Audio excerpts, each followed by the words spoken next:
The Diary of Samuel Pepys, 7th of December, 1660.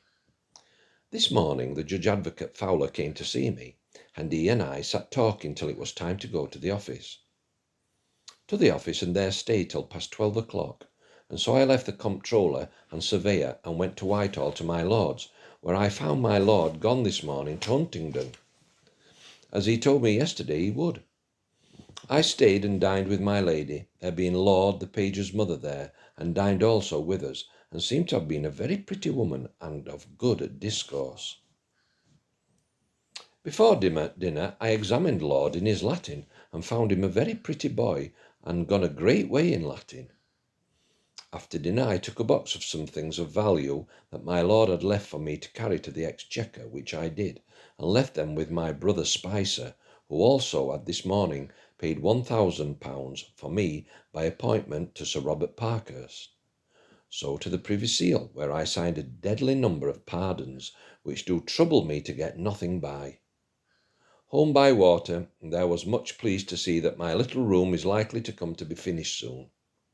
I fell a reading Fuller's History of Abbeys and my wife in Great Cyrus till 12 at night, and so to bed.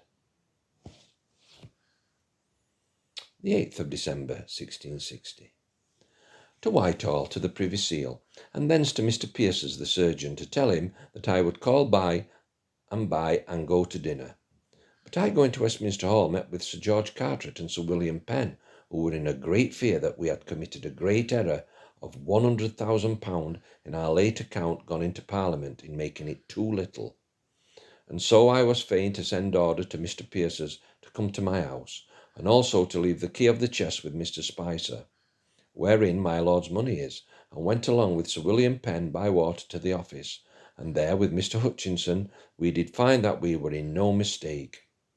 And so I went to dinner with my wife and Mr. and Mrs. Pierce, the surgeon, to Mr. Pierce, the purser, the first time that ever I was at his house, who does live very plentifully and finely. We had a lovely chine of beef and other good things, very complete, and drank a great deal of wine. And her daughter played after dinner upon the virginals, and at night by lantern home again.